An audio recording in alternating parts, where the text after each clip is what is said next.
Pues bueno, vamos a comenzar nuestro webinar. Recuerden, bueno, como es costumbre, la empresa Hyosen pues está tratando de actualizarnos en todo momento. Y bueno, en esta ocasión nos acompaña el doctor Jonathan Ulises Valderas, que es especialista en prostodoncia e implantología de la Universidad de La Salle Bajío.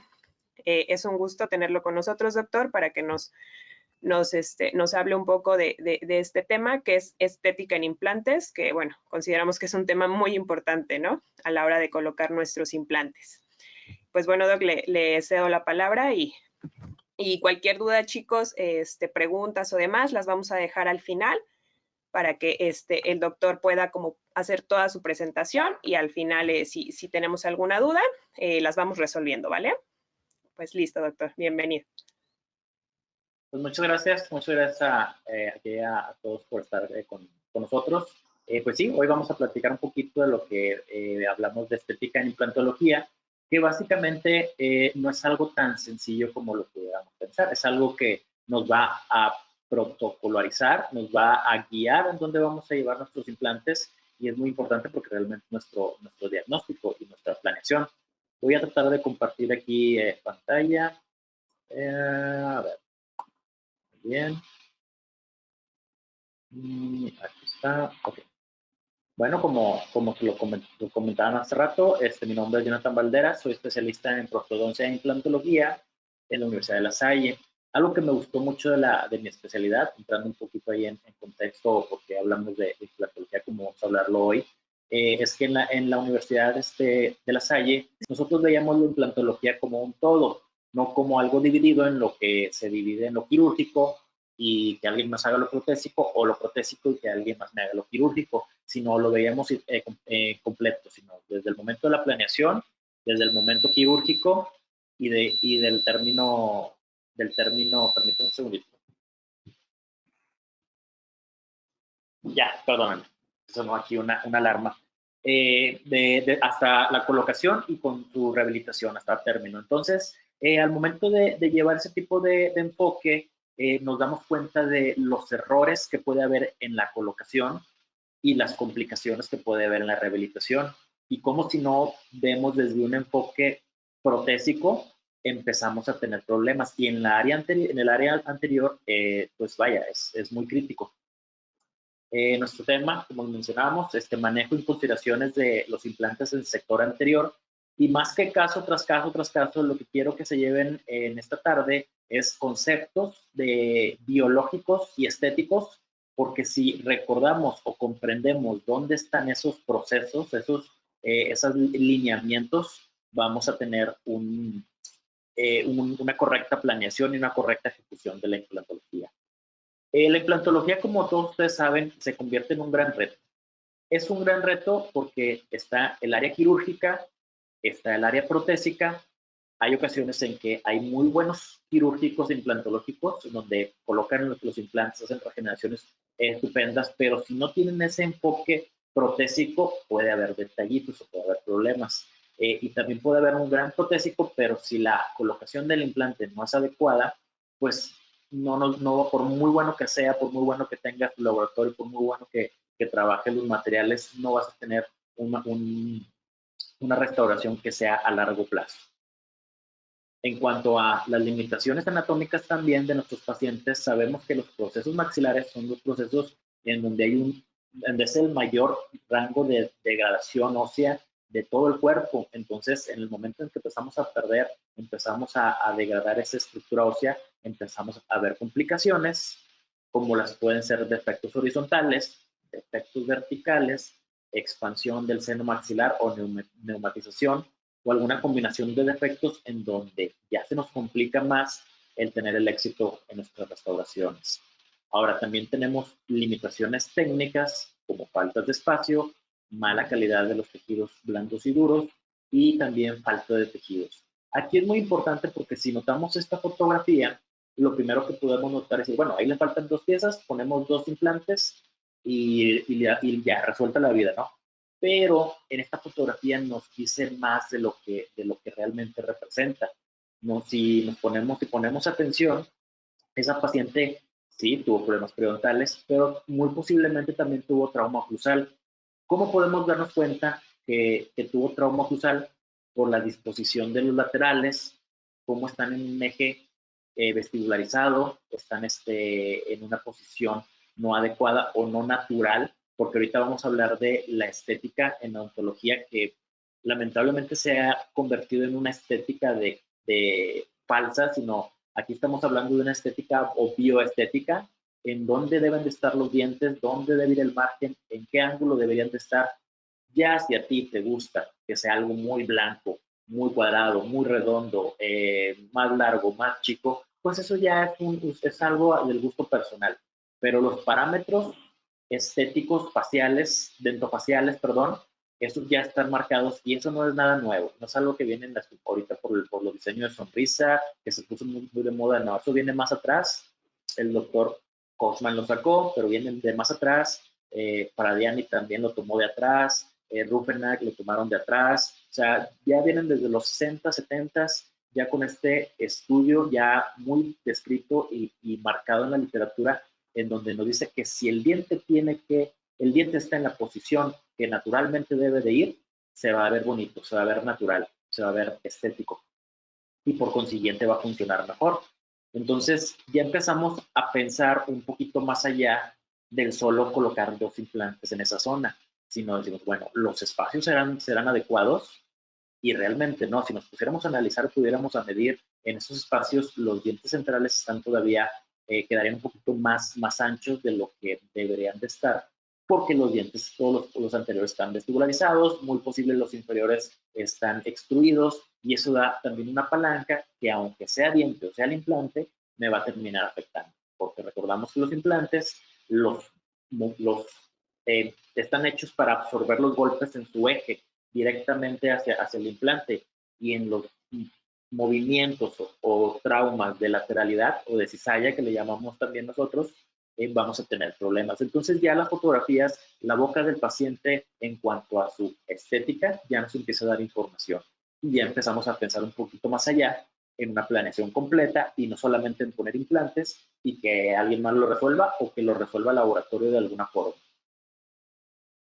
También tenemos limitaciones, lo que viene siendo limitaciones dentales. Estas limitaciones se dan porque tenemos dientes que tienen mucha micro y macro anatomía, que no es tan fácil de recuperar, y si no hacemos las medidas, las formas adecuadas, el implante puede estar muy bien puesto, pero el requerimiento estético no va a llegar a donde queremos.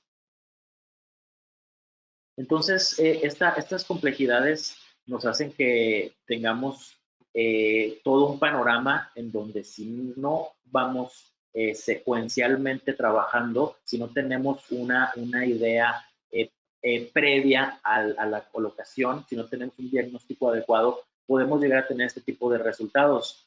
Este tipo de resultados se dan por una muy mala planeación. Porque si nosotros vemos esta fotografía, vemos que está la rehabilitación sobre el implante, vemos que tiene una zona de franja de porcelana, y de hecho la porcelana está muy bien hecha, o sea, está muy bien, el color como tal, el croma, la forma, el puntilleo, está muy bien hecho, pero por muy bien hecho que lo quieras hacer, siempre va a haber esas líneas en donde delimitan dónde está el implante y dónde está dónde están los márgenes de la encía. ¿Por qué digo que este caso es totalmente muy mala planeación?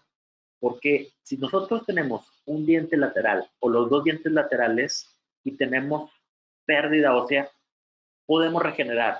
Esta rehabilitación se ve así porque el implante se puso hacia palatino, se dirigió hacia palatino. Cuando dirigimos hacia palatino, normalmente es por una cosa, porque no tenemos hueso vestibular y terminas pescándote más hacia atrás para tener una buena estabilidad primaria. Pero dejas de visualizar dónde sale tu chimenea, dónde sale el eje del implante, y termina saliendo por incisal, por vestibular, o hasta en este caso entre el margen de la encía y el diente, por ahí vendría saliendo. Cuando tienes esa salida de tu chimenea y el implante ya se integró, ya no hay de otra. Ya lo que tienes que hacer es tratar de camuflajearlo pero está muy mal planeado porque si no tienes hueso, desde un inicio debes de tener tu diente, tu encerado, vaya, hacia dónde va a ir tu rehabilitación, y eso te va delimitando. Por eso en las guías quirúrgicas, buscamos tener ese diente que nos va a delimitar la zona de salida de nuestra chimenea. Si ahí hubiera estado alguien delimitando la parte vestibular, es decir, no te puedes inclinar hacia vestibular. Oye, es que no tengo hueso, no pongas el implante. Regeneras, tienes todo para regenerar, tienes una tabla, tienes dientes adyacentes, tienes vaya, es un defecto de una pared, es una pared vestibular que pierdes, pero tienes pared hacia mesial, hacia distal, hacia palatino, tienes altura, entonces realmente es una rehabilitación muy sencilla. El problema aquí fue la falta de planeación.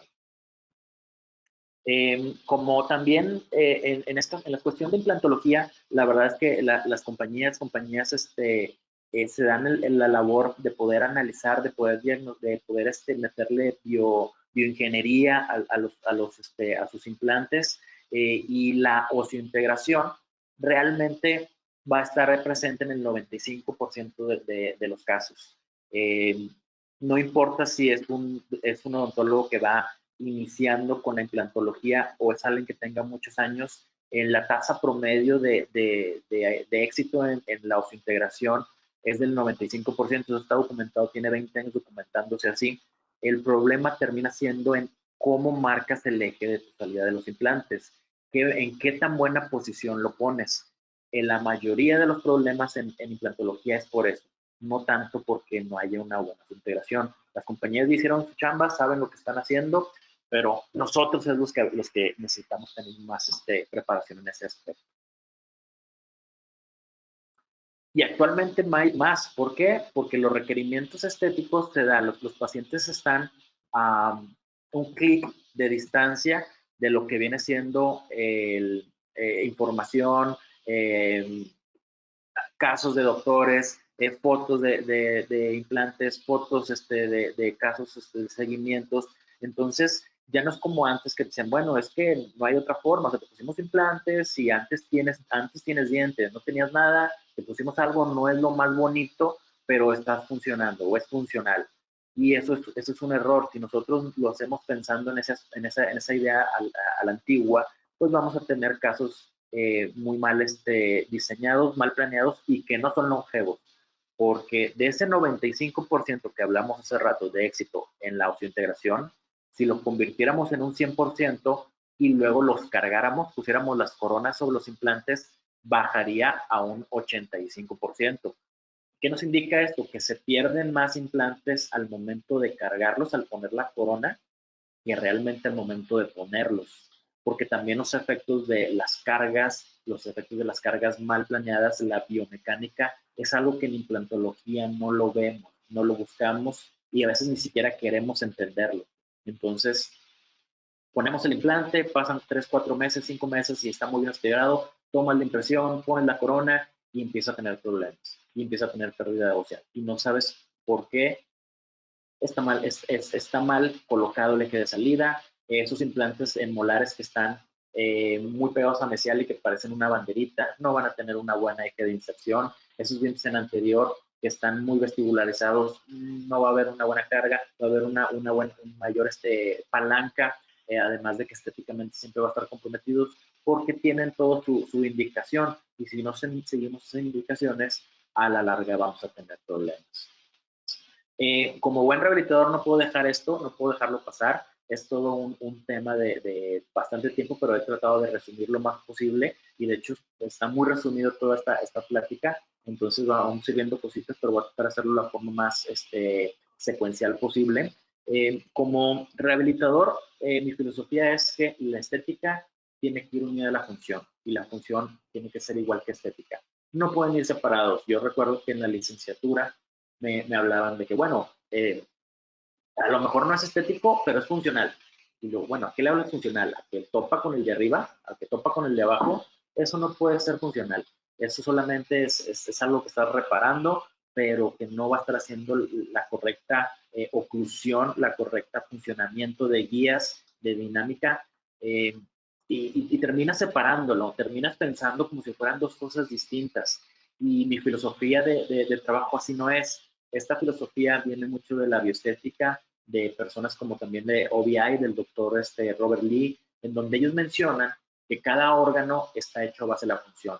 El central tiene los tamaños y tiene esa forma porque es necesario que sea así por la función de guía que hace. Los caninos tienen esas raíces, tienen esa curvatura y tienen esa inclinación por la función de lateralidades y guías que hace. Los molares tienen esas cúspides, esas vertientes, porque están soportando y haciendo un enclave en una protección mutua. Todo está hecho a base de la función. Cuando empezamos a ver algo que no está dentro de los parámetros bioestéticos adecuados, nos parece raro, lo vemos feo, y al verlo como que es que no se ve tan bonito, no solamente nos vayamos con la pura vista, ¿no? Sino eso nos está informando que estéticamente no está cumplido, que funcionalmente no está haciendo un trabajo adecuado. Entonces es importante empezar a entrenar nuestra vista, porque si queremos tener un resultado muy adecuado, muy satisfactorio en la zona anterior, tenemos que tener esas percepciones y tenemos que tener conocimiento de dónde va cada cosa. Algo muy interesante cuando platico esto es que a la mayoría les pregunto, oye, ¿cuánto mide un central en promedio? Y a veces a veces le tartamudean, o algunos no saben cuánto debería medir de ancho, cuánto debería medir el lateral conforme al central, cuánto debería medir el canino, los márgenes donde deberían de estar, qué se ve aceptable y qué no. Y todos esos parámetros bioestéticos nos van a indicar dónde debe ir nuestro implante. Si ese implante lo pongo de una forma distinta, esos parámetros van a cambiar y se van a ver mal. Les digo, muchas veces nosotros no tenemos la culpa, muchas veces así nos lo enseñaron, muchas veces así venimos con ese proceso de planificación histórico en donde vemos lo biológico, analizamos lo estructural, no hay hueso, hay dientes, se fracturó, qué tanto, checamos o tratamos de recuperarlo, ponemos la función, entre comillas, y si te da algo estético, qué bueno, si no, pues ni modo, no te lo daba el caso.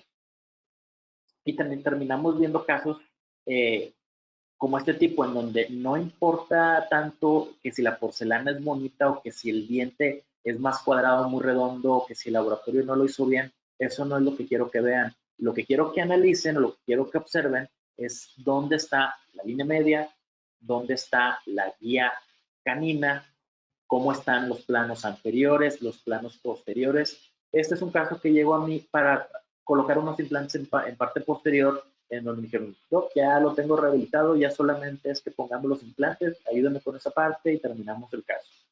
Y lo ves y empiezas a analizar todo eso y dices, oye, es que la línea media está corrida, eso significa que una guía canina no me está dando, un canino está haciendo con un lateral, ese lateral va a tener una sobrecarga, el plano anterior está más arriba o el plano posterior está más abajo que el plano anterior, el del lado derecho más caído que el lado izquierdo, donde voy a poner los implantes, voy a tener una diferente control de planos oclusales posteriores, eso va a generar que pueda haber movimientos de lateralidades en mis cúspides vestibulares y esos son movimientos de cizalla para mis implantes en posteriores.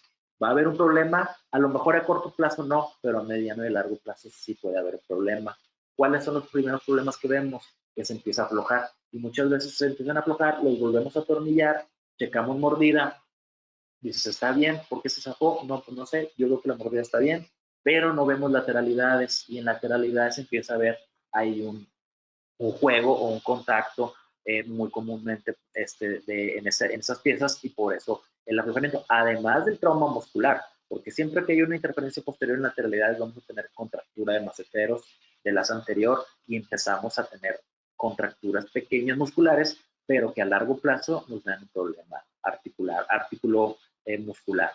Entonces, también si nos ponemos a ver el que esté todo movido, va a ser que tenga cúspide con cúspide en mi premolar y en mi molar de los implantes que iba a colocar. Entonces, terminamos haciendo los implantes o terminas haciendo cosas nada más por seguir lo mal que estaba en boca. Porque ahí me puedo decir, oye, es que pues los dientes estaban movidos, pues no había de otra. No, sí hay de otra, porque la planeación, tú no puedes tener el diente ahí, tú tienes que colocarlo donde debería estar. Por X y de la vida se fue moviendo, hay que regresarlo. ¿Cuáles son las formas? pues si no lo puedo hacer con corona, obviamente no voy a poder hacer el diente hasta la línea media.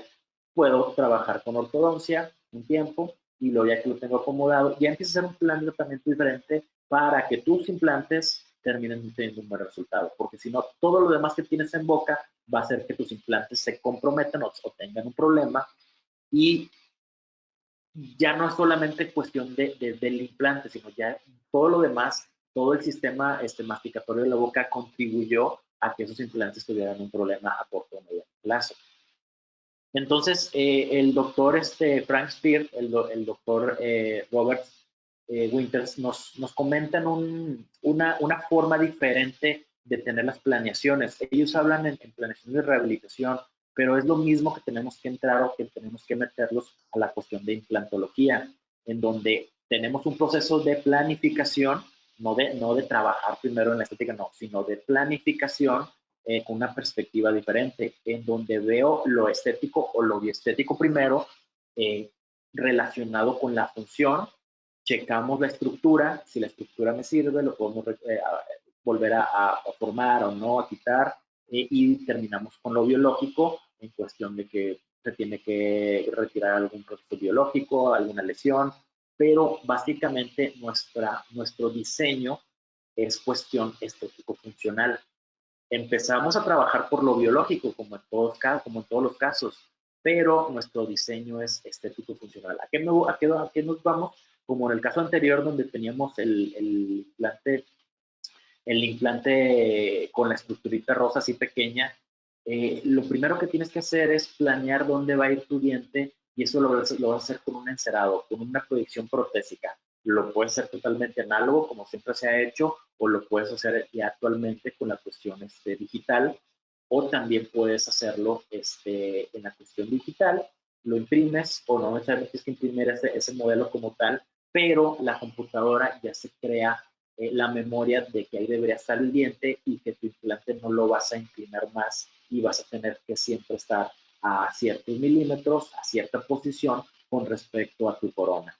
Entonces ya esa es tu planificación estética, básicamente como un arquitecto, ¿no? Donde tienes los planos y vas a terminar, empiezas a hacer la casa como debería de estar, donde está, y tratas de integrar lo que tenías antes, y haces tu camino de cómo llegar de lo que tenías a lo que vas a llegar. Y esa es tu planificación. En la cuestión de los implantes es lo mismo. Tienes que saber qué vas a tener para poder decidir dónde van los implantes. El hacerlo solo medido, como muchos quirúrgicamente sí lo hacen o lo hacían, la verdad es que la cuestión de las guías quirúrgicas ha venido también a cambiar y a mejorar mucho ese aspecto. Cuando mides solamente en boca, es muy difícil imaginarte. Si es un diente adyacente, pues lo vas a poder a lo mejor imaginar y ver los ejes, pero cuando ya es un puente, cuando ya son 4 implantes, 5 implantes, no te vas a poder imaginar dónde iría la prótesis. Entonces tienes que tener una guía que te está delimitando. El implante no me pasa de esta zona de vestibular, y no se me va más atrás de esta zona de palatino. Y lo vemos de lado, y no te me vas tanto de aquí de distal, y no te me pasas de aquí de mesial.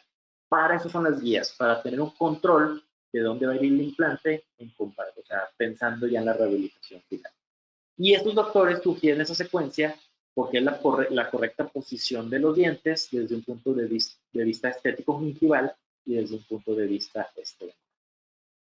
Entonces, por ejemplo, aquí vemos una sonrisa en donde pareciera que es, bueno, no está mal, no se ve una mala sonrisa, pero vemos detallitos, por ejemplo, que tiene el corredor bucal de un lado derecho más amplio que del lado izquierdo, y eso estéticamente nos llama la atención, pero funcionalmente nos va a indicar algo. ¿Qué nos está indicando eso? Que muy posiblemente ella tenga mordida cruzada posterior. En la parte de abajo de repente se ve diente, y luego un espacio, y luego diente. Le faltará el diente, no tendrá un diente, no creo, porque se ve una paciente joven. Lo que sí puede ser es que tenga apiñamiento, que un diente esté vestibularizado, palatizado, intruido, y eso está haciendo que tenga también una mala guía anterior, o que pudiera tener una mala guía anterior y haciendo un mal función. Entonces, lo estético o lo bioestético nos indican una mala función de los parámetros, y también una que tenemos que hacer algún tipo de corrección para que sea un tratamiento longevo. Necesitamos tener estas consideraciones porque están relacionadas con los tejidos, y para eso necesitamos tener parámetros estéticos para todas las cuestiones implantes soportadas. Teniendo sus parámetros estéticos en mente, vamos a tener esa pauta para poder identificar y poder trabajar sobre ese objetivo. Aquí tenemos un caso en donde tenemos un implante rehabilitado en zona anterior, y esto se trataría de hacer el gol, ¿no? Se trataría de hacer de que, bueno, decir, tengo un implante, los demás son carillas, y que sea difícil identificar cuál es el implante, que no sea como el caso anterior, dice, es el implante, se nota demasiado, sino que sea algo mimético, que busquemos la mimética en cuanto al display de la sonrisa. Para eso necesitamos identificar las consideraciones estéticas. Las consideraciones estéticas básicas, digámoslo así, es dónde está la línea media, cuál es mi plano oclusal, que viene siendo la línea azul, y las líneas azules, esa tachita o esa crucita que se ha hecho tan famosa con el diseño de sonrisa. ¿Dónde está mi plano oclusal desde anterior hacia posterior? ¿Cuánto mide o cuánto espacio tengo de mi línea media hacia el incisivo,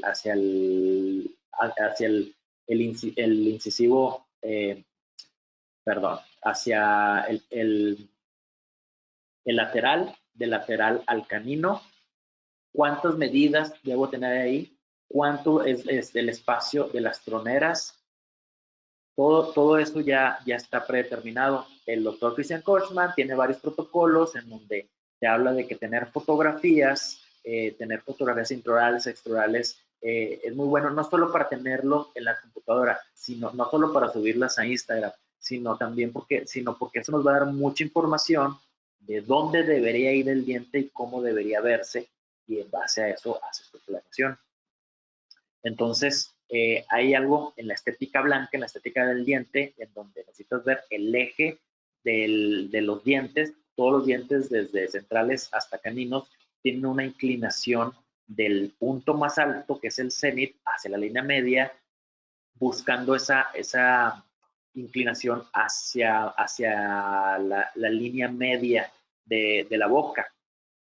El lateral continúa, el canino continúa. Otra es la morfología, las dimensiones, la proporción de 80% de lo ancho al 100 de los centrales y los laterales, cuáles son los colores, la posición respecto a la sonrisa, que eso se toma mucho en cuenta cuando haces las fotografías, y la angulación también de vestíbulo palatino.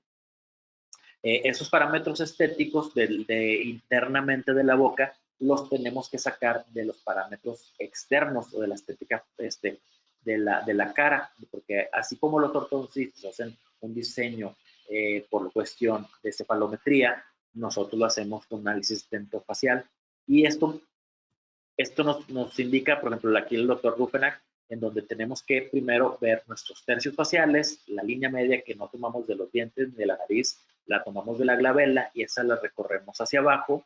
Tiene que coincidir con la línea media dental, lo que viene siendo el eje interpupilar. Esos ejes interpupilares deben de coincidir con lo que viene siendo el borde incisal. Si no coincide, vamos a ver tanteado nuestra sonrisa. Entonces, si nosotros sabemos estos parámetros y buscamos reacomodar los dientes a esos parámetros, ya nos empezamos con el pie derecho. Voy a correr un poquito más. Perdón. Ok.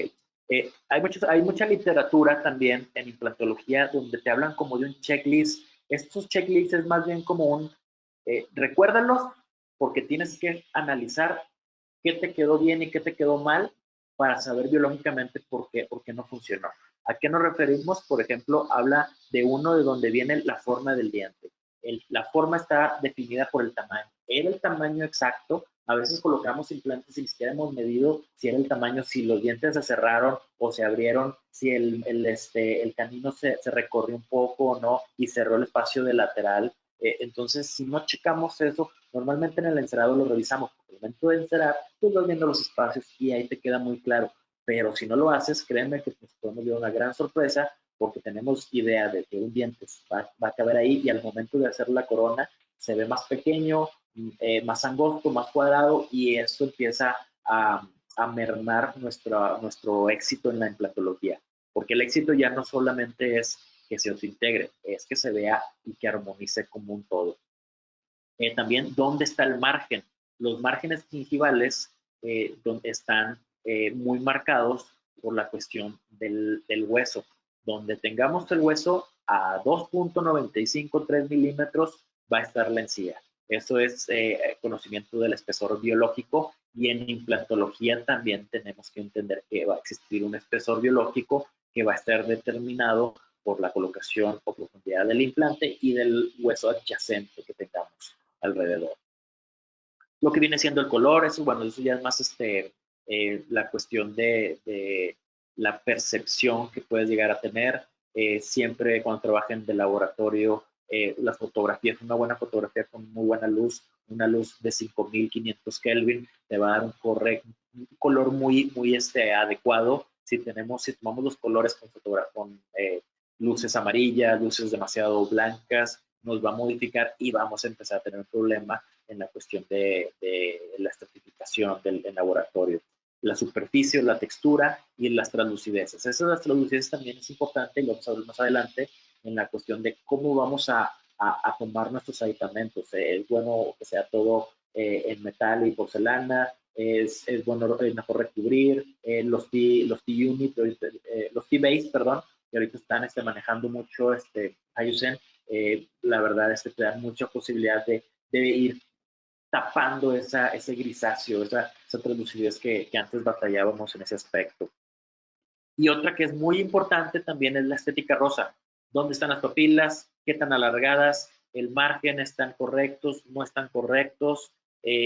También en el mismo artículo hablan de dónde está la papila mesial. Sabemos que si la cresta interdental se pierde, las papilas se van a elevar. ¿Qué tanto se van a perder? Lo que pierdas de hueso. Oye, es que estaba bien la papila, yo ni toqué el hueso, pero al momento de hacer el colgajo y cerrar, la papila de repente se quedó arriba. Lo que pasa es que no sondeamos. Muchas veces, y como rehabilitador, lo digo, ¿no? Es muy común que a veces no sondeemos, no veamos esa parte que es muy importante.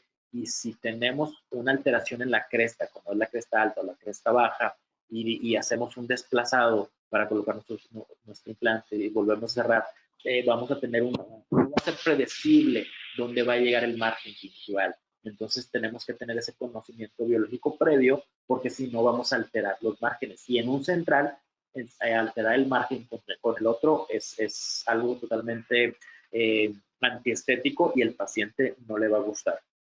Ahorita vamos a ver un caso. Lo que viene siendo las demás papilas, las distales, las que van hacia el lateral, al canino, lo que viene siendo el nivel o el volumen del margen de esa profundidad o esas hendiduras que puede haber por falta de regeneración o por falta de no haber colocado un tejido conectivo al mismo momento de colocar el implante o porque no revisamos bien la falta o la pérdida que hubo de hueso.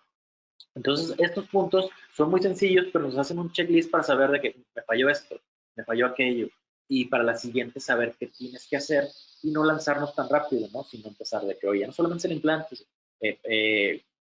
es el implante, más aparte un tejido conectivo, porque hay que darle volumen, porque hay una pérdida, y el margen necesito que esté más abajo, ya es un 10, si hay nivel óseo, pero o tengo que cambiar la forma en que entro, no voy a hacer un corte hacia las papilas, sino voy a hacer a lo mejor algo tipo de sobre, por ahí a lo mejor metemos también un poco de volumen, hacemos diferentes entradas dependiendo de lo que biológicamente tengamos. Si ya se perdió algo biológicamente, es muy difícil de ganarlo en estas zonas. Entonces, es importante saber desde antes cómo estamos, porque cualquier cosa que hablemos con el paciente previo y le expliquemos su condición biológica es un diagnóstico. Cualquier cosa que digamos después es una excusa, aunque realmente pues no tengamos la culpa, ¿no? De que biológicamente ya esté mal. pero si no lo explicamos desde un principio o no lo vemos desde un principio, sí termina o puede seguir terminando siendo nuestra culpa para el paciente. Por ejemplo, en este caso, en donde si nosotros tuviéramos una línea de sonrisa baja, pues realmente no notaríamos ese cambio de los márgenes gingivales en lo que viene siendo los laterales. Cuando tenemos un lateral arriba, el margen del canino y del central, es algo completamente estético, antiestético.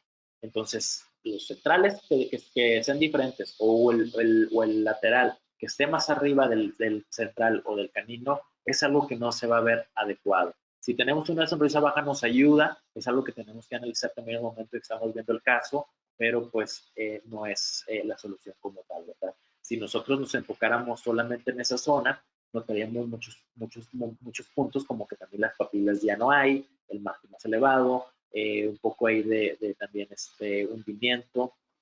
Y de hecho en este caso se trató de mejorar de todas formas. Ahorita a ver si lo tengo un poquito más el caso anterior, pero realmente biológicamente no podíamos llegar a nada más. Biológicamente no podíamos hacer que creciera la cresta interdental porque ya había perdido el margen gingival, iba a quedar un poco más arriba o mucho más arriba, porque también ahí en esa parte en sentido horizontal se había perdido hueso. Entonces, en esos casos sí es complicado, puedes hacer regeneración, pero es muy difícil que ganes las papilas, no las vas a ganar con nada. Por ahí hay algunos tratamientos con hialurónico especial de boca que te pueden dar cierto volumen, o metes un poquito de injerto conectivo, te da volumen, pero termina reacomodándose. En este caso, en los centrales y en el canino se cambiaron, el canino tenía un puente, se cambió, en los centrales se hicieron perillas para elevar ese punto de contacto, tratar que el triángulo negro fuera más corto. En este caso todavía era post-cementado. En ese momento que se cementó, tomó la fotografía, por eso hay un poquito ahí de irritación, porque se raspó un poquito ahí para quitar excedentes, porque fue cementado, no fue atornillado. Pero al final de cuentas sí va a quedar un poquito más arriba y aunque sane no va a bajar completamente. Pero todo esto se habló con la paciente desde antes porque biológicamente sí nos daba. ¿Cómo podía yo saber que biológicamente ya no me daba? Porque la zona anterior o los márgenes gingivales, la estética rosa con la papila, los ángulos, todo eso está determinado por dos aspectos. Lo que viene siendo la cresta, la altura de la cresta vestibular, la tengo, no la tengo, es delgada, se rompió cuando hice la extracción, se la quitaron cuando hicieron la extracción, no hay, sí hay, y también lo que viene siendo la altura interdental. Todavía tiene, sí, ¿cuánto tiene? Si es en zona anterior, del punto de contacto hacia arriba 5 milímetros, se va a recuperar por mucho que tú cortes la papila o que la lleves, va a volver a recuperarse, va a volver a crecer. Si se perdió más de 5, son 6 milímetros, 7 milímetros, la papila se va a quedar. El milímetro que se ve hacia arriba o que se pierda es el milímetro que va a subir. Este es el caso de la paciente que enseñé hace ratito, en donde ya notamos que la calidad y cantidad de los tejidos ya no era adecuada. Si nosotros vemos la primera radiografía, duró como 3 meses con esa pieza así fracturada, que ella comentaba que le habían hecho o intentado hacer una endodoncia, pero no habían podido, se dieron cuenta que estaba fracturado y pues le dieron otra cita como para valorar. Ella decidió cambiar, llegó con nosotros, pero después de 3 meses vemos radiográficamente que las alturas crestales se han perdido. ¿Por qué? Por la fractura. Al momento de tener esa fractura ahí 3 meses, empieza a ver, de hecho había un exudado por la parte vestibular, se había perdido hueso interdental, se había perdido hueso en cuestión horizontal, perdón, en sentido vertical hacia las raíces. Entonces, puedes tratar de mejorar, si puedes ir viendo que puedes hacer ciertas cosas para tratar de no perder tanto, pero hay cosas que no vas a ganar o que es muy difícil que ganes. Entonces, siempre que tú tengas el diagnóstico adecuado, vas a poder tener una previsualización de a dónde puedes llegar. Si solamente hubiéramos hecho el implante, hubiera quedado peor. En este caso, se pusieron carillas en la zona anteriores, puente en la zona posterior para tratar de mimetizar y con un resultado que hubiéramos conseguido fuera mejor, pero biológicamente se complica. Aquí tenemos otro caso. Este es donde en la zona del central del 2.1 tenemos una lesión que se ve muy palpable. Aquí lo primero que hacer antes que nada es igual diagnosticar, hacemos un combin, sondeamos. La papila puede estar ahí por una conexión de los tejidos, por una inserción, digamos, de las fibras, pero posiblemente ya no tenga nada de hueso, posiblemente sí, no lo sabemos. Entonces no podemos simplemente aventurarnos a hacer extracción y regenerar, sino tendríamos que ver dónde está, cómo está la zona. Y de hecho, hacer extracción y regenerar es un proceso que ya casi no hago.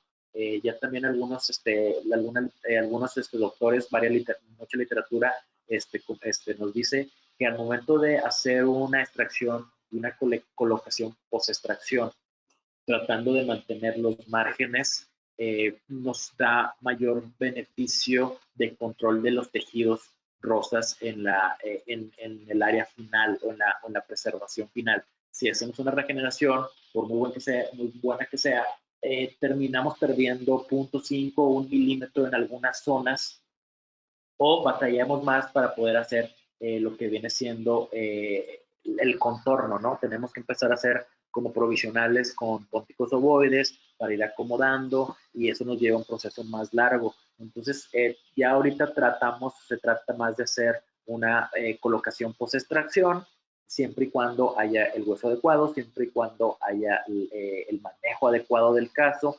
En este caso no se puede hacer en ese momento, traemos una infección activa, tenemos que controlar la infección activa, pero sí podemos hacer un post-extracción con una infección, lo que viene siendo crónica, digamos, que era aguda, la convertimos en crónica, se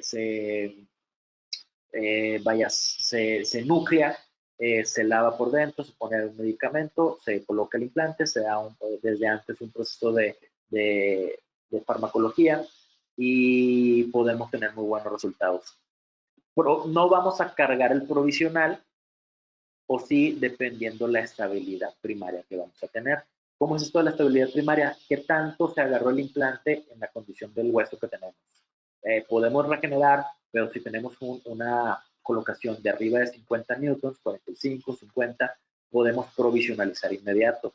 No cargar, no darle función de contacto inferior. Obviamente el paciente sí puede morder, sí puede comer, a lo mejor no normalmente como para tratar de una manzana, cosas así, pero sí puede hacer una función promedio, siempre un poco afuera del contacto cruzal, que son los mayores contactos que lastiman en un provisional que está esperando, un implante que está esperando la integración, los micromovimientos.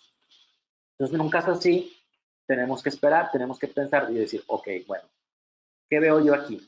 La papila está bien, pero veo que tengo un defecto cerca de la papila, muy posiblemente he perdido cresta, tengo que sondear, anestesiamos, sondeamos, vemos si tenemos hueso. En este caso también tomamos un combin y vemos cómo se ve una lesión que está muy pegada hacia mesial, pero seguimos teniendo lo que viene siendo la cresta interdental. Vemos que es como una reabsorción interna. Hay también quien pudiera decir, bueno, esta reabsorción interna se pudiera haber hecho una endo, reparar. Las paredes en este caso yo creo que quedan tan delgadas que es irte a darle vida, pero que en 2-3 años te puede dar una fractura y vas a terminar haciendo lo mismo. Entonces se platica con el paciente y yo no tomo la decisión. Le doy los pros y contras de cada tratamiento, y ella termina decidiendo cuál es el camino a seguir. En este caso, sí, tomamos el camino del implante, que yo creo que fue el adecuado. Igual, como les dije, sondeamos, sí tenemos la cresta interdental de la línea del punto de contacto a la cresta interdental 5 milímetros, no vamos a perderlo. Va a mantenerse, se va a mantener perfectamente. No tengo el miedo que se vaya a perder, porque va a tener el 98% de relleno papilar. También es importante saber el tamaño del implante. Anteriormente, hace unos años o hace varios años, en zonas anteriores se utilizaban implantes muy anchos, de 4.2, 4.5, 5 milímetros, y eso terminaba haciendo que pudiera haber una exposición de la plataforma, o que hubiera un ensombrecimiento en los márgenes por los colores del lubricante o del metal. ¿Por qué pasaba esto? no se sabía tanto del acomodo de los tejidos en ese tiempo, y muchas veces muchos doctores se fueron quedando con esa idea, ¿no? De que un implante grande para tener mayor agarre, pero la realidad es que no necesitamos tener un implante grande, y de hecho nos dificulta los contornos, nos dificulta el tener el espesor o el grosor de hueso hacia vestibular. El doctor Navis nos dijo que en su estudio hace 10, 15 años nos demostró que tenemos, en la mayoría de nosotros, tenemos muy delgada la zona vestibular, de 0.5, 1 milímetro. Entonces, si ponemos implantes entre más grandes, más fácil es que eso se vaya degradando. Entonces, un implante adecuado, si por ejemplo tenemos un central, el doctor Ash del 74 dijo, bueno, en cervical, en el cuello, tenemos una anchura de 6 milímetros. ¿Por qué pondríamos un implante de 5? No da, o sea, no, de 0.5 para sacar un perfil, no va a dar. De 4, tienes muy poco. Vamos a hacerle 3.5, 4, tal vez pudiera ser, ya dependiendo ahí también los grosores que tenga cada paciente. Laterales tiene 5, lateral vamos a bajar a 3, 3.5, el canino sube a 7, pudiéramos manejar un 4, 4.5 también, dependiendo también por la función ahí, a lo mejor si agarras mal, debes de también ver qué cantidad de estructura ósea también en el combi tienes. Entonces, diagnosticar muy bien qué tipo de implante vas a colocar. Y lo más importante, la posición tridimensional del implante. Esta posición tridimensional, ¿quién nos lo va a guiar? Nuestro diseño protésico. Como yo ya sé dónde tengo, aquí se ve por ejemplo el margen del esmalte, yo lo tendríamos en mi guía, ese sería mi guía de si yo la mandé a hacer o lo que si mandes, o la diseñé analógicamente con un encerado y lo dupliqué el yeso y saqué un acetato y corto porque es lo más fácil, lo más sencillo y que no quieres gastar, pero te ayuda bastante.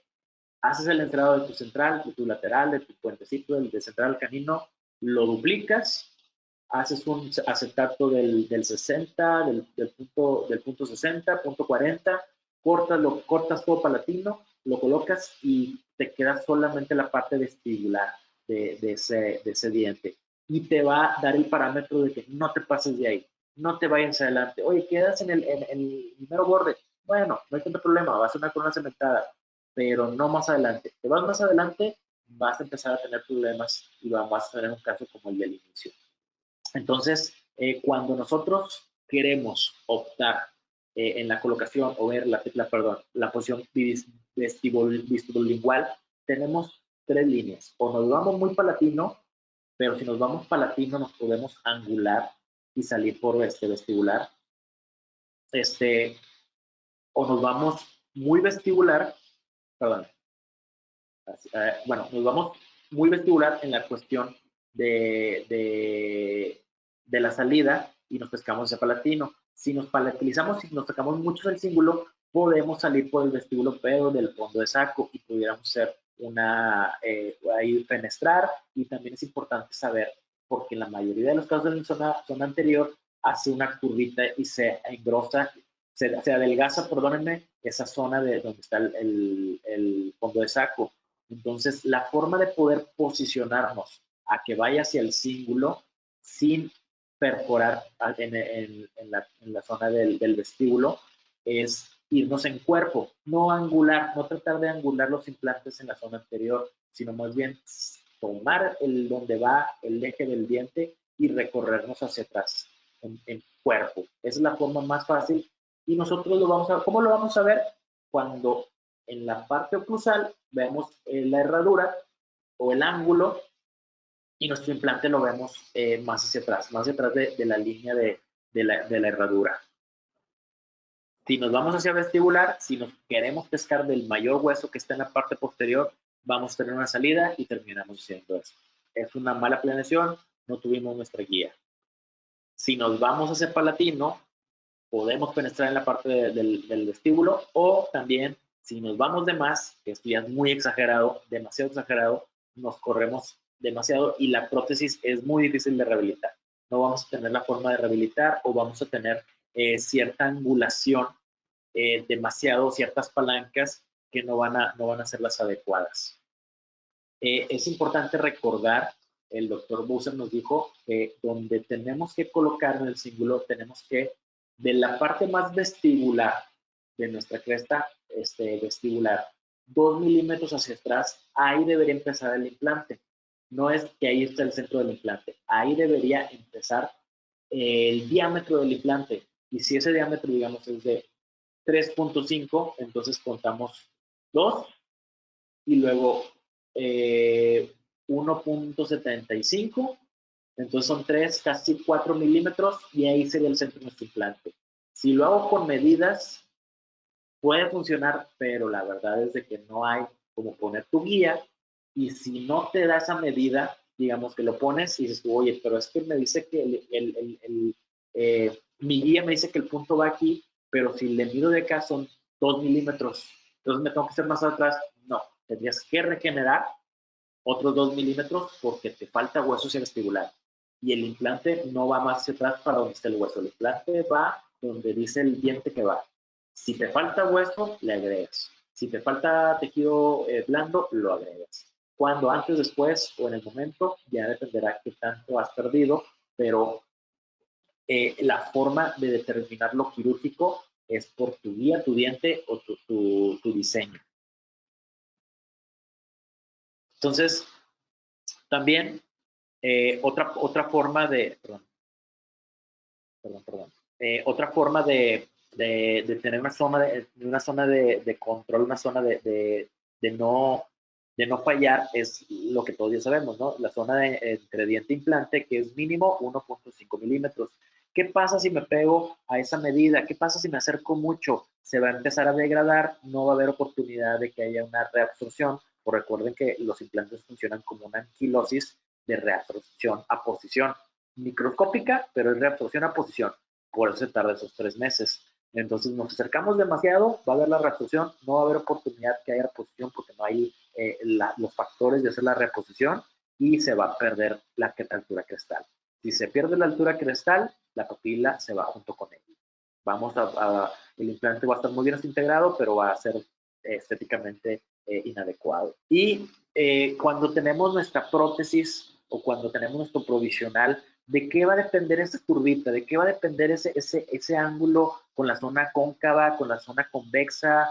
¿Cómo se la doy, no se la doy? Eso va a depender completamente de dónde está mi diente, dónde está mi posición tridimensional del diente y abajo dónde coloque mi implante. Si me voy más hacia palatino, vamos a tener una imagen como el de la esquina, el de la izquierda, en donde tenemos que alargarnos hacia vestibular para poder tener esa proyección del implante donde va. ¿Es adecuado? No, porque no vamos a tener un control muy bueno de los tejidos vestibulares, además de que mecánicamente o biomecánicamente vamos a generar tensión en la plataforma del implante, porque toda la tensión ya no se va al tornillo, ya se va a la plataforma por ser conexión interna. Y esa plataforma, esa conexión, ese cambio de angulación va a generar tensión y esa tensión va a generar estrés sobre el hueso y ese estrés va a ser de 1, 2, 3 meses, a los 4 meses no, pero con el tiempo va a dar. Y cuando ya pierdas ese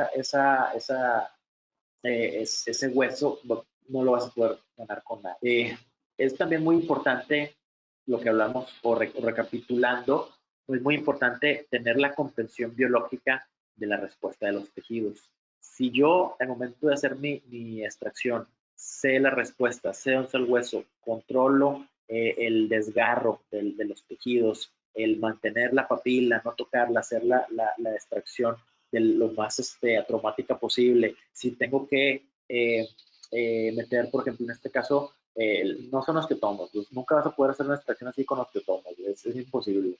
Con los osteotomos quitas o debridas un poquito, pero ya sea que metas un explorador súper delgado o también hay aparatos donde entras en el centro y hacen presión hacia afuera.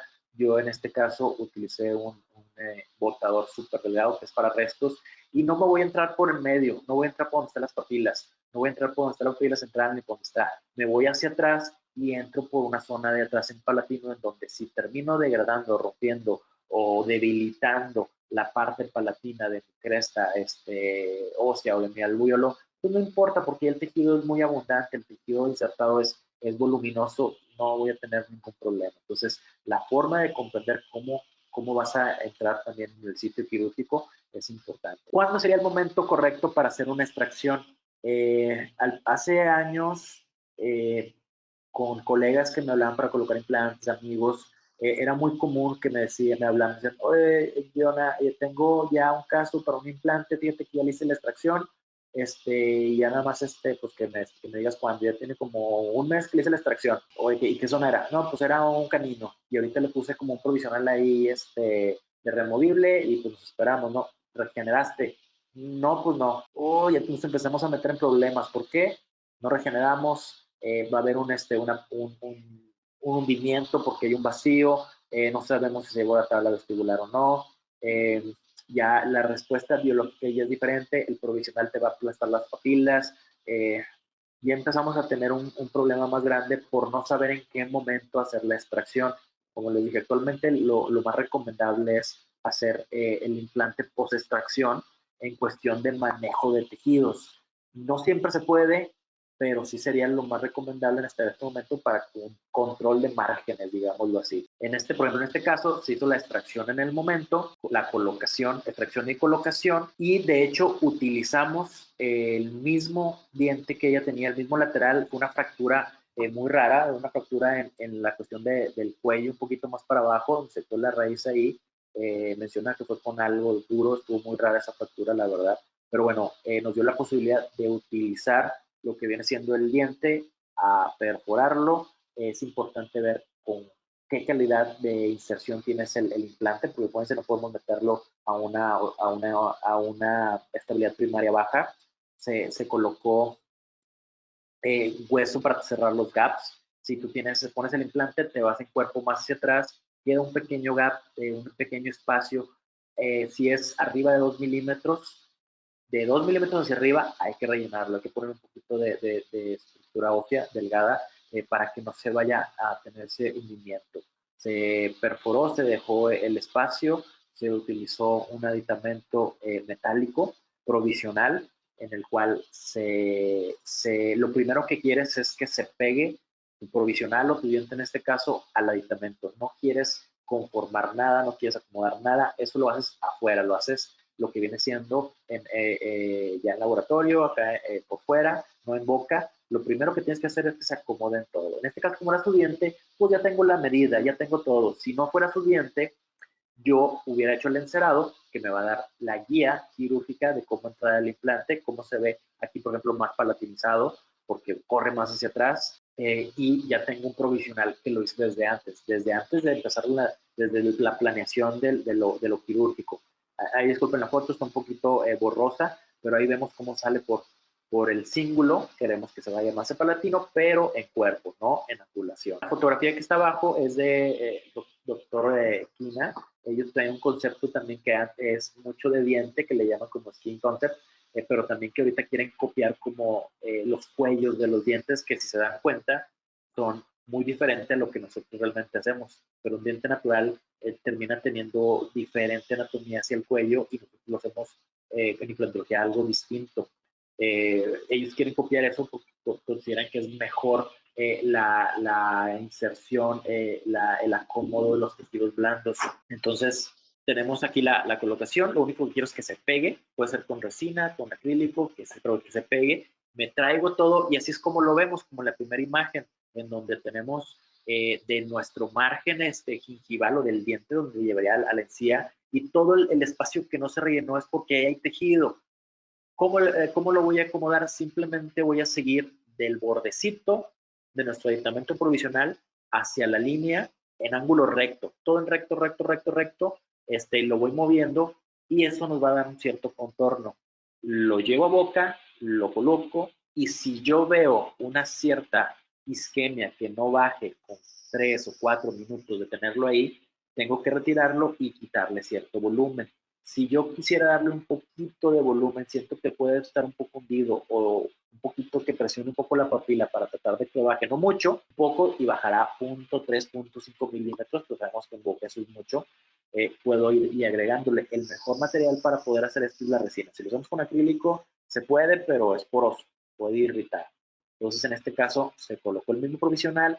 Si se fijan, hay un grisáceo ahí del aditamento que pues me hubiera gustado evitarlo, pero Sí hay aditamentos estéticos, pero es difícil el tallado con esos aditamentos, por eso me gusta más el metálico, pero se puede con cualquiera de los dos. Y al final de cuentas esto va a estar provisional para que tengamos una adaptación. Entonces, esos márgenes yo no los creé, simplemente copio en mi provisional el margen que me dicta la biología del paciente y lo vuelvo a reposicionar. Y ahí está 3, 4 meses. Checas obviamente el por qué está fallando, el por qué no. El diente de abajo está vestibularizado por atrás, se ajusta, se talla todo, se hace más elevadito el borde, que no haya contacto en las lateralidades, en movimientos hacia vestibular, el contacto dejas mucho espacio porque no quieres que haya un contacto en oclusión. Sí va a haber microcontactos al comer, eso es obvio, no se puede evitar, pero el contacto más dañino, el problemático, es el que hace con los antagonistas. Ok, entonces, en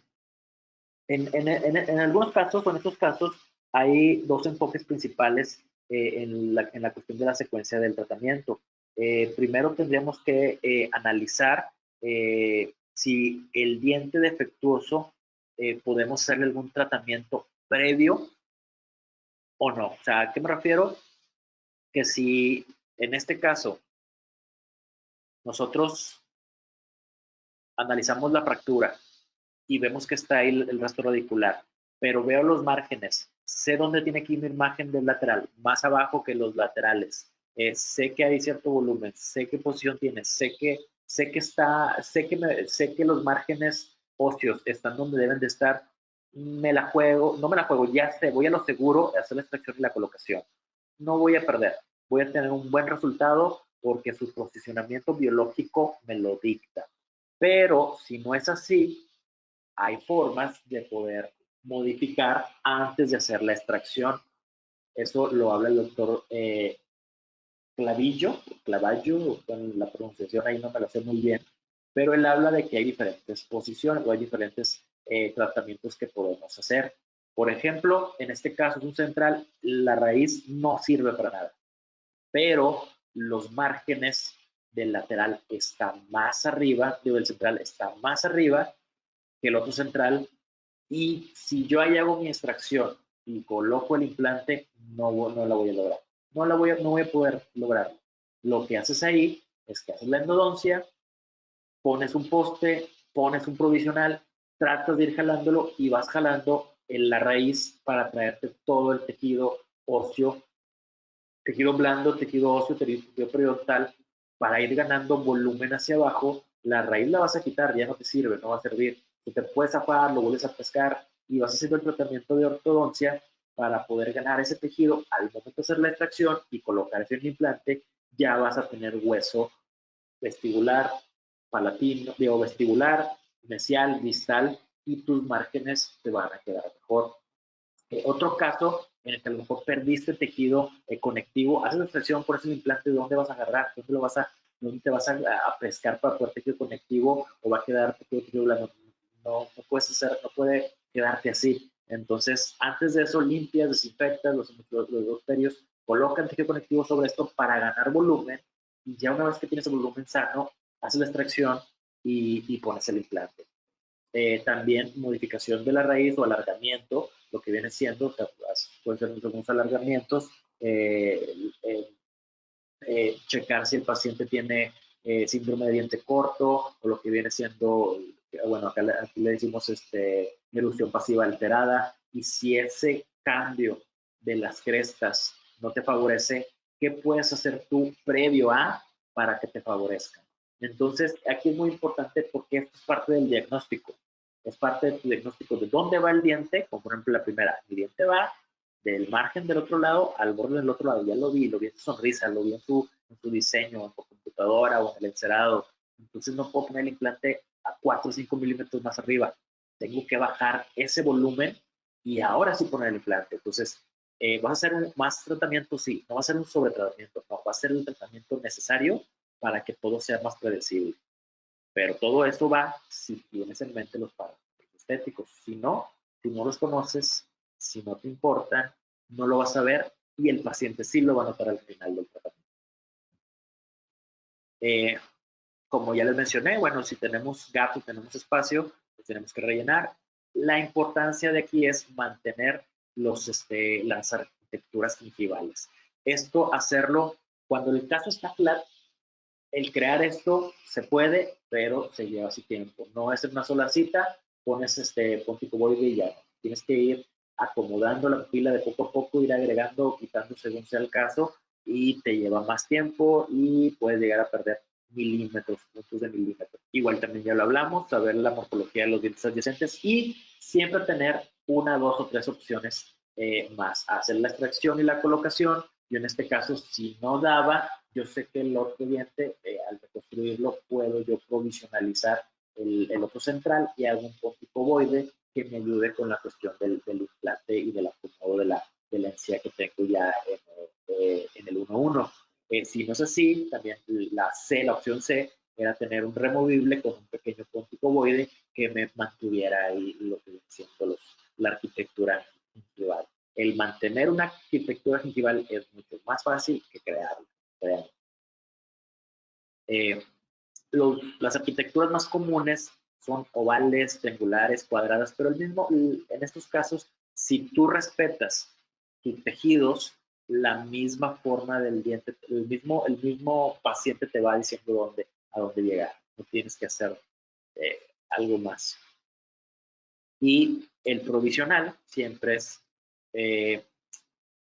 siempre te va a dar esa arquitectura, siempre te va a dar esa correcta arquitectura usándolo adecuadamente. El provisional siempre va atornillado, nunca puede ir cementado, evitar los micromovimientos. Ok, entonces aquí tenemos al momento de colocar el provisional, en un caso que estábamos viendo también hace tiempo, yo ahí tenía el provisional que dije, bueno, si no me queda aquí, no puedo conectarlo, me voy a quedar con otro provisional, pulimos y mejoramos. Este es el mantenimiento de las papilas, vemos que no tenía tampoco tantas papilas, pero lo que tenía, mantenerlas, y aquí checamos cómo se ve la dinámica de la papila. Cuando yo tomo una impresión o cuando yo voy a tomar la impresión de estos casos, yo tengo que ver que mi papila se vea así, que no se vea sangrante. Si está sangrante es porque el provisional muy comúnmente está irregular, no está muy bien pulido o tiene alguna basurita, algo que está haciendo que la adherencia de la endodesmosomal de los tejidos no sea adecuada y al momento de retirarlo se corta y empieza a haber sangrado. Entonces no es lo adecuado, yo necesito pulir muy bien mis provisionales para manejar este tipo de dinámica. Una vez que ya tengo esto, yo no lo puedo simplemente poner el aditamento y tomar la impresión. Yo tengo que copiar esta arquitectura en mi aditamento de arrastre. ¿Cómo lo voy a hacer? Con mi mismo provisional, en un godete o con una bolita de polivinilsiloxano y un aditamento, lo uno, lo atornillo, lo meto, lo voy presionando hasta que me dé el contorno, un poquito más arriba del contorno de mis márgenes, que va por debajo del margen gingival, en lo que viene siendo la zona subcrítica, le llaman así. Endurece, desatornillo el provisional y conecto o pongo lo que viene siendo el aditamento de arrastre. Puedo colocarle pad de resin, puedo colocarle resina fluida, puedo colocarle Duralite. La idea es que se le pegue este contorno al aditamento para que cuando lo coloques te haga esa presión de los contornos de los tejidos que tú ya estás teniendo con tu provisional. Si lo haces directamente en 3 segundos, tú quitas el provisional y se colapsa. Poquito, mucho, pero se va a colapsar. No te va a dar lo que debería darte. Entonces siempre es importante hacer este paso. Si no, no vamos a poder copiar y el laboratorio va a ser nuestro terminado, va a ser nuestro margen donde él lo vea en el modelo y no necesariamente va a ser lo mismo cuando lo pongas en boca. La selección de los aditamentos es importante. Actualmente en la zona anterior lo que más estamos utilizando y lo más, digamos, estético, pero también funcional y también para poder llevar el caso y si en algún futuro necesitas modificarlo es algo cemento atornillado, en específico con los T-Base. Pides un T-Base que viene siendo un aditamento muy pequeño, como si fuera el D abajo, pero alargado, o sea, planito, flat, en donde solamente lo que quieres es la conexión de fábrica del titanio que se una con tu implante. Es muy importante que estos aditamentos sean los de la misma compañía, que no sean calcinables, porque si no van a perder ese sellado que debería de tener. Entonces, pides un aditamento, un T-Base, o pides si no tienen T-Base, un aditamento recto y que lo vayan cortando, que lo vayan preparando. Ese aditamento recto lo tapas, puede ser con circonia, puede ser con IMAX opaca, en este caso son opciones de circonia, y arriba de eso viene otra corona, que también puede ser en circonia, puede ser en IMAX, y tú cementas tu corona al aditamento, y el aditamento se cementa, perdón, el aditamento también se cementa, la plataforma se cementa al aditamento, y todo eso está unido, cementado, pero tú al final la estructura que te quedó o el segmento que te quedó lo vas a conectar o lo vas a atornillar al implante. Entonces se vuelve cemento atornillado porque tienes la facilidad de ir uniendo las cosas, haciendo en segmentos la rehabilitación, y te da mejor estética, mejor adaptación, y te da las posibilidades de poder quitarlo y volver a revisar cualquier detalle. Si lo haces totalmente metálico, en casos donde la encía es muy delgada o el hueso no era muy voluminoso, puede haber unas sombras o un cambio de coloración por sombra en la encía. Si mandas a hacer todo de circonia, como en la opción A, antes se usaba, llegó a usar un tiempo, pero nos dimos cuenta que la conexión que va sobre el implante tronaba, se fracturaba la de circonia, era tan delgada, y la fricción con el titanio hacía que la circonia se astillara y terminaba fallando todo. Entonces, lo que tú quieres es una opción en donde puedas atornillar con algo de fábrica tu conexión a tu implante, pero que puedas taparlo y que sea algo muy pequeño para que puedas taparlo muy bien con una circonia muy opaca, y luego le das la translucidez en la parte de arriba. Y eso nos da un resultado muy adecuado, muy aceptable, en donde podamos tener esa mimética o esa biomimética.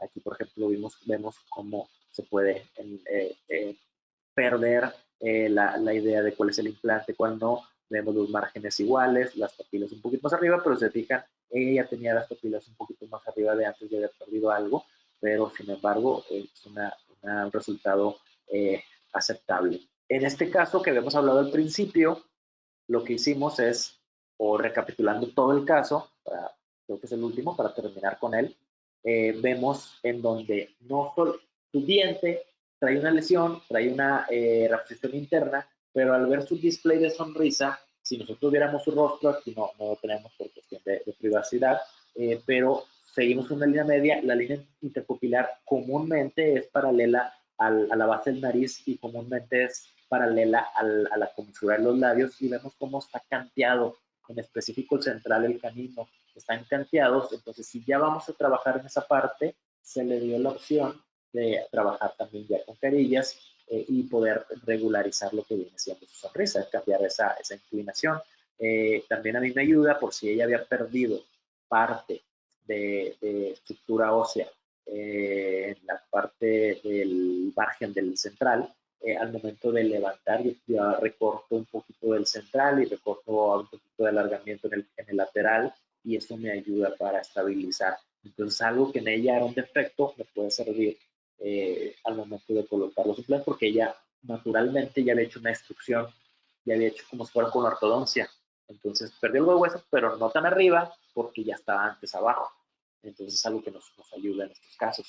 Entonces, en este caso se puso el implante, se puso, como hicimos una regeneración grande, no provisionalizamos en el momento, pero lo que sí hicimos fue poner un tornillo de cicatrización pequeño, y sobre eso colocar resina fluida, siguiendo todo el margen, toda la arquitectura gingival, y unido hacia el centro. Es como una red que vas creando una red hasta que lo terminas de llenando toda. Le llaman técnica, algunos técnica umbrella, otros le ponen otro nombre, pero básicamente esto es para mantener las arquitecturas gingivales para un futuro. Y pusimos un diente en un provisional de acrílico, de quitar y poner, que no contactaran esas zonas, que hubiera un espacio, pero que se mantuviera. Si lo vemos de frente, esa es la forma en que lo vemos.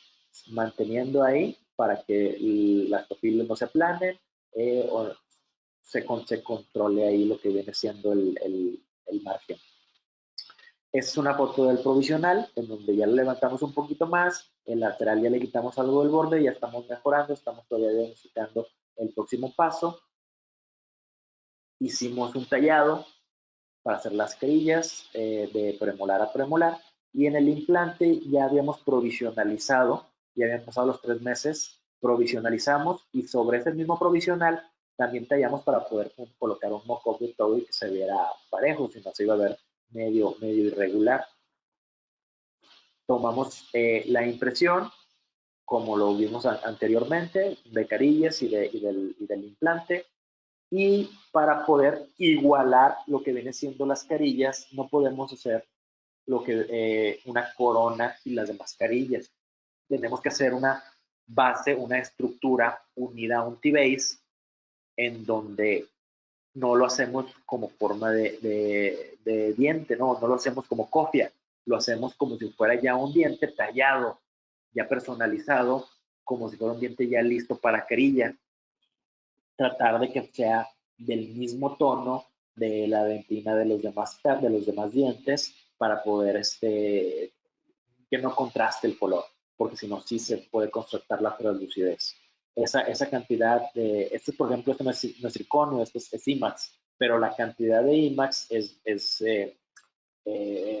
considerable, y aparte no vas a agarrar un HT, sino le das una que tenga que no tenga mucha translucidez. Vemos del lado, donde también el margen ya lo tenemos ahí marcado, ya de laboratorio, ya lo tenemos, cómo se asienta sobre el implante.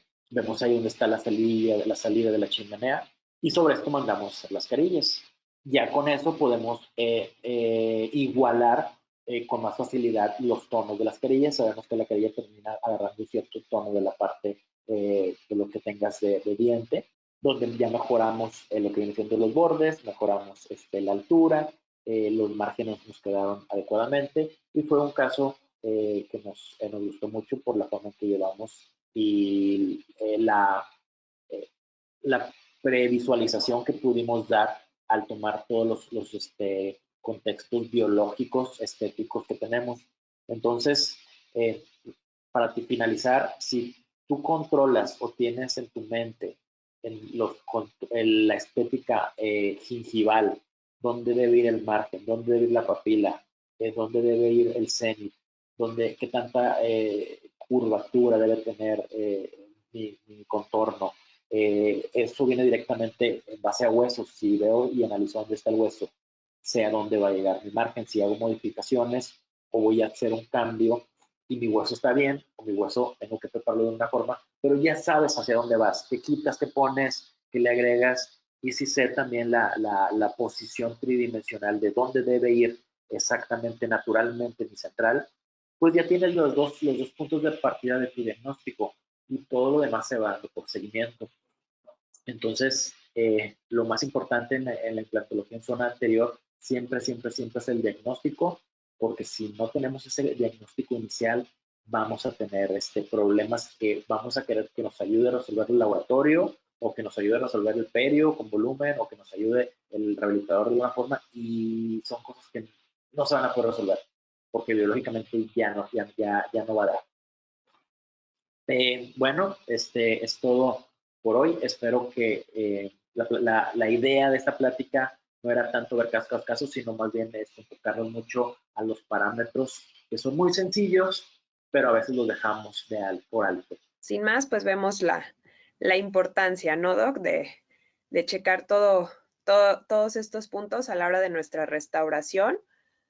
Sobre todo ese conformar esta encía, ¿no? Nuestro perfil de emergencia que nos puede brindar para darnos una buena estética al restaurar nuestros implantes.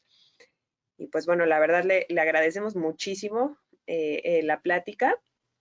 Me parece que pues todo ha quedado muy claro.